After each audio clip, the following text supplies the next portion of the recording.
Hello, Ben here from Supercoach Insider. Just wanted to give you my team reveal the night before the bounce, and it has been difficult. Even now, I feel like between now and tomorrow, I'm going to do something completely stupid, like start Hunter at R2 with Flynn or something like that. But if last year proved anything, as our friend Swizz says, don't mess with your ruck structures because it burnt us last year. Not that it's going to do it again, but unlike any other position, at least if it's a forward, you can kind of rotate that around. If it's a ruck, however, you can't really generate that money. You're going to have to trade twice just to fix that. So those are the things to consider. So this is my team as it stands.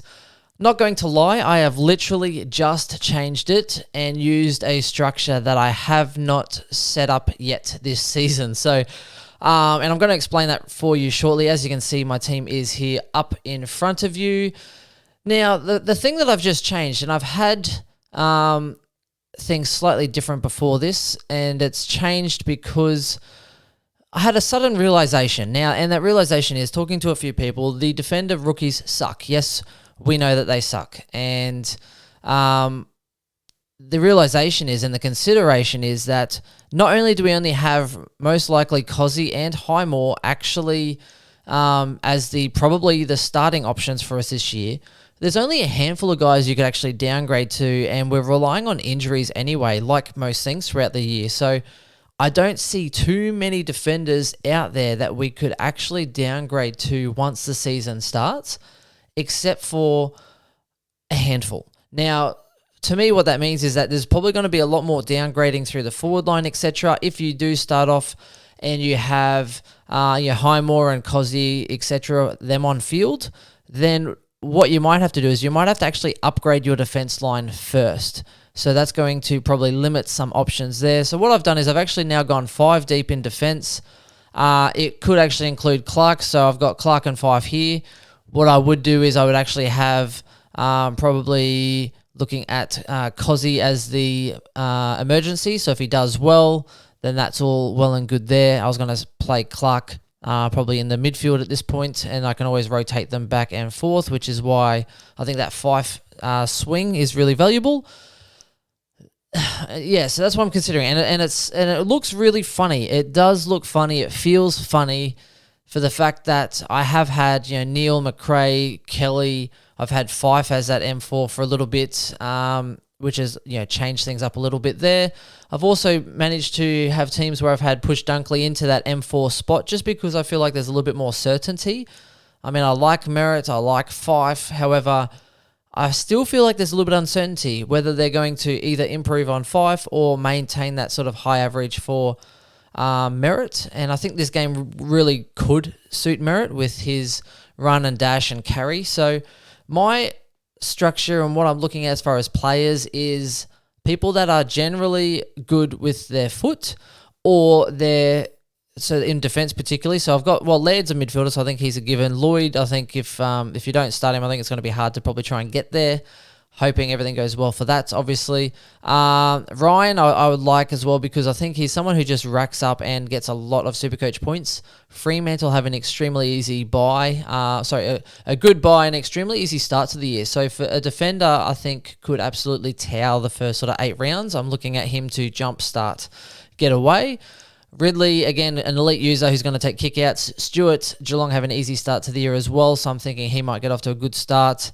And the reason that good starts are a key play here is because if they start well, people are going to bring them in anyway. And if you happen to get on someone who starts off well, then you are ahead of the people that don't have him initially. So when they bring him in, you are still, even throughout the rest of the season, you will still gain that advantage on your opponent.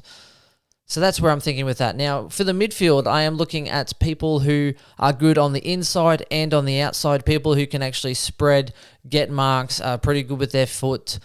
The teams look for them as well. So that's what I'm considering here. So Neil, yes, I know he's had some issues, etc., but he is someone who does really work hard to get free, to get that possession. He's also the kind of cheeky guy that would actually run behind someone with the ball if his opponent wasn't near him and get a cheapie that way as well. So I could see him doing some of that. And he's also quite a good kick as well. As far as midfielders, he's a pretty decent kick. kick mark kind of player, so I think that works to his advantage. So again, someone who can get it in the coalface, someone who can then also push on the outside and is creative and useful with the ball. And that's the exact same with Macrae. So for me, you're looking at people who Macrae can go inside, he can go outside. He's someone who will then just link up down the field. He will push wide and get the ball as well if it's in open play. They're the kind of players I'm looking at, and that goes for Josh Kelly as well. We talk about Josh Kelly being silky smooth. He's clean inside, clean outside, and that's the kind of multi-depth that I'm looking at. Now, am I going to be correct? I have absolutely zero idea, but that's my train of thinking, and that's kind of led me to this point on where I'm kind of leaning to. So I could be right, I could be wrong, but they're the players I'm looking at, which is why I think Merritt does fit in well. It's also why I've kind of looked over Clary a little bit more because Clary gets a lot of contested ball. He also handballs it a lot. His kick's not the best, which is why I think I might try and even upgrade him if he does prove me wrong. That's why I think probably Merritt's gone up a notch as far as my rankings. And I haven't really rated Merritt that highly, but I think he could be a top sort of 6 to 7 this year and someone that you definitely want in your side. Gawn and Grundy, I think, Gawn came out today, 70% ruck, probably resting forward, which I think is silly because they've rested him forward before, or he's gotten marks to try and win games or get in the lead before, and he can't kick to save his life. So for me, I'd actually rather see him behind the ball. If it goes into the forward line, let him rest behind the ball and just wait for it to come and someone kick it on his head. Might be the better play, but that's what the coach has said. Whether that maintains for the whole year, we will see. It's an interesting one there. So forward line, though, I am going Dangerfield as my premium there. I think Geelong have an easy start to the year, so he's someone who could start well without actually having to do too much. Dunkley is more for the hurt factor. Now, Dunkley could easily be some safer options. He could be a different option. I have actually considered making a little bit of a different play here with Caldwell and a couple of other cheaper players, but again, burn factor is a big one for me. So someone who could absolutely towel up, has a big ceiling, and all he needs is a couple of those big games early, and you're in trouble. You're behind. You're going to want to get him at some point. So it's the difference between if you start him and he does well, then you're ahead because everyone's going to want Dunkley at some point through the year. So it's more about, if Dunkley and Martin, whoever starts better, the teams that have them to start the year are going to be better for overall ranks. For draft, it doesn't really matter. It's more personal preference. Again, it's just more week-to-week matchups for that one. So that's the consideration. I think Dunkley has more hurt factor than Dustin Martin, which is why I'm starting him just in case he goes big, and we know he can. So it's going to be interesting there. Zeeble, Campbell, I think they're the ones kind of rounding out those cheaper options in the forward line. And again, you have to go cheaper somewhere. So talking about these rookies now, Highmore and Koshi, they're the my defending options. I think they're the ones that are going to play. Do I want to rely on Kosi as on field? Probably not. Can I rely on Highmore to keep his job? Probably not. So that's the issue for me on that. So that's why just tonight I've sort of leaned towards going 5 deep instead of having a Cripps or someone that M4, which I still consider. I'm still considering Cripps. I could change my mind by tomorrow night. If you are against it, let me know. Tell me. Do not do Cripps and save me from hurting myself. Let's put it that way. So I just feel like it's probably a safer play to bring in like a Ridley or another defender because there's so many midfielder forward rookies that you kind of need to shape it where the rookies are. And there's a lot of forward rookies. There's a lot of midfield rookies. That's the consideration. So when you're looking at, I wish I should wear my glasses. Bruhn, Bruhn. I'm pulling a Chris here. I can't even say his name properly. He now has a bit more job security. He actually looks football ready. Now, I know he was reliant on his goals, but he actually looks quite solid. He looks like his body is ready for football, so I'm not too concerned. I'm hoping he'll get some contested balls in there at some point. But again, it's just, role dependent. He's someone who I think could actually go okay. Good job security at least. So for some of these guys, I'm not too afraid of having a bit of a slow burn. So that's the consideration there. So Clark I've put into that midfield just because I can then push him back into defense if I need to. he's in the midfield because I am kind of hoping the fact that Highmore and Cozzy actually play and do all right, so I can keep it that way. If they don't, however, then I can easily put Clark back into defence. I'm not trapped by having one or two rookies in defence on field, especially once these guys aren't named later in the week. So that's my concern there. I think Powell's definitely going to be playing. I've got Jordan there, Golden, who's already named. I'm not sure about Downey. I'm not sure if he's going to be named. It's a possible. Valenti is just a placekeeper at the moment. He played on the weekend for the seconds, so the Waffles. So I'm hoping that he might actually be up, and especially with a little bit of the injury news at a Fremantle. I can't remember his name off the top of my head now, but there could be a spot there for him. I already considered him around that best 22 because he was doing well in that preseason. So for me, he's a place sitter. He might even just get out. I might put Brockman into that forward line and choose someone else that's a rookie forward that's starting as well. So that's why it's kind of shaped up this way. Zebul Campbell. I think Warner is someone who didn't do that great last year, and I'm not 100% sold on him, but he did have a really good game. He actually had some good rotations. Whether that changes a little bit more because, Mills, if Mills now goes back into that midfield, Louis back into defence, does that change a few things? Possibly. But I do remember from even last season, pre-season, they said that he was a bit of a pit bull. They had to tell him to calm down because he was going really hard and applying a lot of tackles and pressure. So I'm hoping that they kind of want and relish that and try and save the bodies of some of these older guys. JPK, Parker, just say, hey, boys, you're there for the silk, and we need a bit of a bull to get in there and put his body on the line and do some damage. And I'm hoping they kind of look to him to do a little bit of that work around the ground. So, again, one game sample size, that's really hard. That's why I'm even tempted to change things up, which I'll go into in just a sec. So Rao for me, I think on field, I got Brockman and Scott there as well. I can easily rotate some of those in and out. Eli Smith, I got on the bench because I feel like, and I've had him in my side ever since Rayner went out. Smith has been in my side, has not left. The second Rayner's gone out, I feel like Eli should be the next one in. Now, the only concern is that Cockatoo is apparently a test to play in the NEFL this weekend, so he might be close by. But Elo was already knocking on the door, and I feel like there's now a position that he could actually fill. He's someone who can play inside and outside. I think someone else will take that midfield rotation. Maybe someone from the wing will go in, and Eli could go on the wing and then start pushing forward. So I feel like he is quite versatile in that sense, and he's been working on that versatility, so I think he is valuable. That's pretty much it. I think Brockman's a good one. I'm not sure if you want to rely on him on field, so it's going to be really interesting, particularly with these new rules now with the substitution and the medical sub, medical sub, whatever they call it. It's going to be interesting because you might have someone who's on the bubble who's named emergency, and generally emergencies are close to playing anyway. And I think that's going to be a big pain in the ass, and that's why part of me is like, okay, well, maybe I'll load up on rookies a little bit more now because, if they're playing, hopefully they stay best 22 and everything's all good. At the end of the day, it's going to be hard to tell, and we could have some players who are near the bubble or their first or second game. Hopefully it's their first one when they first come on for an injury. That person's injured, they keep that spot because then their first game's low. Not so bad. It's out of their cycle early.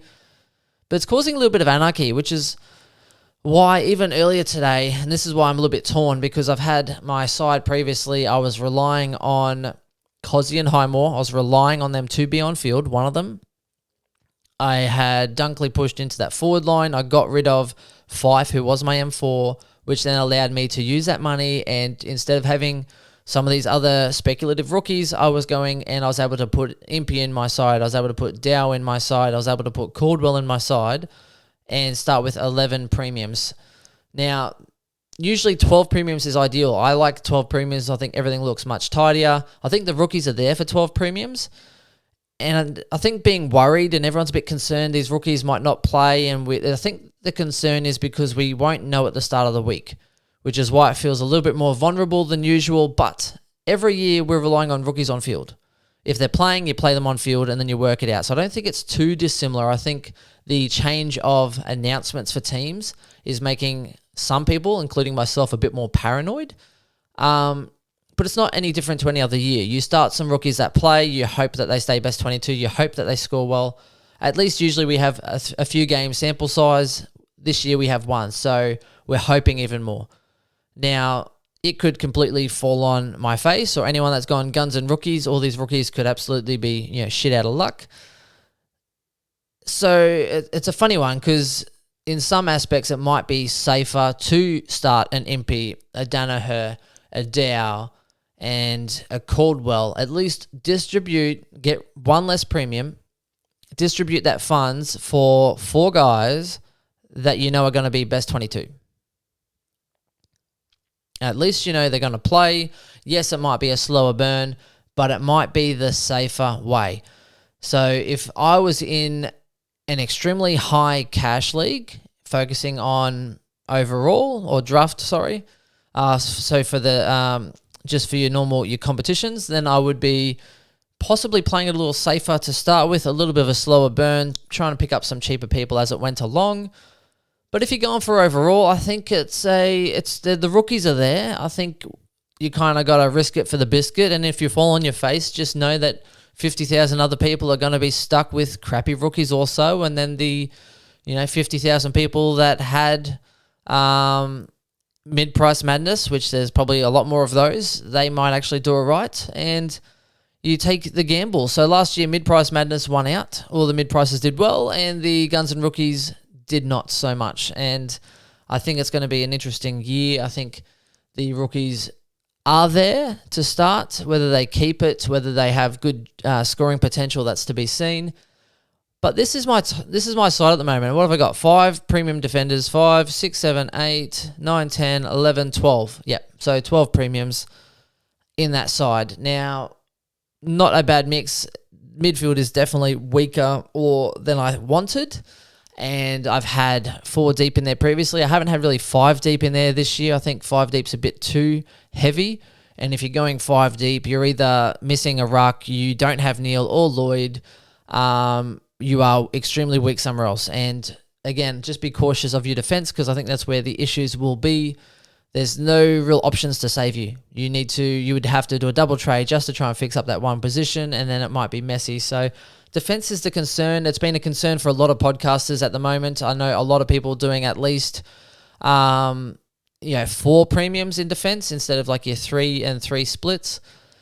I was doing 3. I had Lloyd, Ryan, and Laird, and I had Stewart, so I had the 4, and then I had Clark as my D4, and then I was using Cozzy and Highmore and playing one of those at that 6th spot, the D6.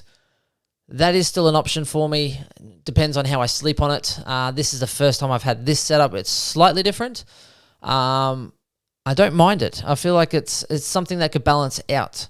So let me know what you think. Let me know if you think I'm a bit crazy and I should revert back to what I had before, where I had Dunkley in that midfield there. I had only the 4 premium defenders, which then gave me a lot more options. I was able to have a much more solid team through that forward line of midfield. So let me know. I actually think this is pretty good. So does it look similar to yours? Does it look different? Is anyone ballsy enough to go with Hunter at F2 or R2, R3? Anyone going with the Flynn and Hunter train? Because again, it's something that the rookies are there. So part of me is thinking, put your structure around the rookies, but the rucks can be a trap because you can't really trade up. You can't sideways trade to another rookie if they disappear. The only good saving grace, I think, is that Flynn will keep playing for GWS as long as he doesn't get injured. You just hope that Hunter's going to get 4 to 5 rounds. 5 rounds, he could probably easily make you 150 to 200K, which would be ideal. And that's kind of the appeal by it. You're relying on Marshall to either not come back straight away. He's 2 to 4 weeks at the moment, so maybe hoping he's 4 weeks.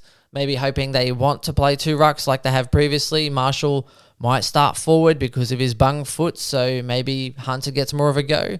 It's going to be a bit of a risk. Part of me wants to take it. Part of me wants to keep Grundy and not Gorn. These are considerations. It's completely how balls out you want to go. Now, last year I said, stuff it, it's COVID. I'm going to risk it for the biscuit. and I chose wrong. I thought, hey, I'm just going to muck around here, a bit of COVID, muck around, have some fun, risk it for the biscuit, who cares? And then I regretted it. You say risk it, like who cares? But at the end of the day, when your team looks like crap, it kind of sucks the life out of you. So Gawn and Grundy, the Grundy train, I think the Gaundy train is still in full swing. Gawn is the easiest captain option for the first 5 weeks. You could honestly start people playing every single slot and not even worry about a loophole for the first 5 weeks, because guaranteed someone's going to drop out of your side, and at least that way you haven't wasted coin. You've got yourself a loophole and away you go. Another consideration. But that's my team. Let me know what you think. SC Insider 100. This is Ben. Chris released his earlier. 20-minute podcast. Nice and easy. None of this 40-minute Chris podcast. So that's it. Let us know what you think on our socials. Hit us up and we'll talk to you soon. Bye.